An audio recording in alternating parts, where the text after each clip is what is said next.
santé publique qui vise à se conformer à des exigences européennes pour les appareils portables, tels que les baladeurs MP3,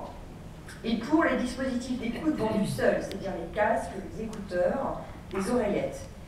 Il s'agit notamment d'imposer une valeur limite de sortie de 100 décibels A, et à ce que toute utilisation à un niveau dépassant les 85 décibels A déclenche un signal et une validation par l'utilisateur. Les appareils portables qui permettent l'écoute du son à un niveau supérieur justement à 85 décibels A doivent être accompagnés d'un pictogramme et d'un message d'avertissement sur l'emballage, l'appareil ou le manuel d'utilisation. Ensuite, un article de la loi, le fameux article 56, qui occupe beaucoup le ministère, vise à renforcer la réglementation existante pour les lieux diffusant de la musique amplifiée, toujours dans un objectif de protéger l'audition du public et du jeune public dans les lieux clos ou de plein air diffusant de la musique amplifiée. C'est un texte, un projet de décret qui est en cours d'élaboration avec l'ensemble des partenaires en concertation avec vous, Monsieur le Président, et qui fixera plusieurs principes. L'amélioration de la protection de l'audition du public, et notamment du jeune public, dans les lieux diffusant de la musique amplifiée à des niveaux sonores élevés,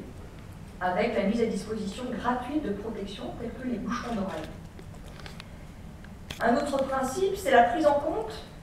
lors des festivals et des écoles de musique qui diffusent de la musique amplifiée. Et puis, réviser les dispositions relatives aux nuisances sonores chez les riverains de lieux diffusant de la musique amplifiée. Ces travaux sont conduits par le ministère de la Santé, je disais, avec la collaboration d'autres ministères, et notamment du ministère de l'Environnement, de la Culture, et ont permis d'élaborer ce projet de texte que nous envisageons de publier au printemps 2017. Et pour cela, nous avons besoin du soutien de tout le monde pour finaliser ce projet de texte, et notamment de l'Association des maires de France. Enfin, le ministère, avec le concours des agents sanitaires, et notamment de Santé publique France, poursuit des actions de prévention et de sensibilisation auprès du public, et notamment en direction des jeunes et des professionnels. Et je cite par exemple ce qui a été réalisé par Santé publique France et l'association Agisant, c'est-à-dire une courte vidéo qui permet de montrer de façon dynamique les gestes de bonne insertion des bouchons d'oreille.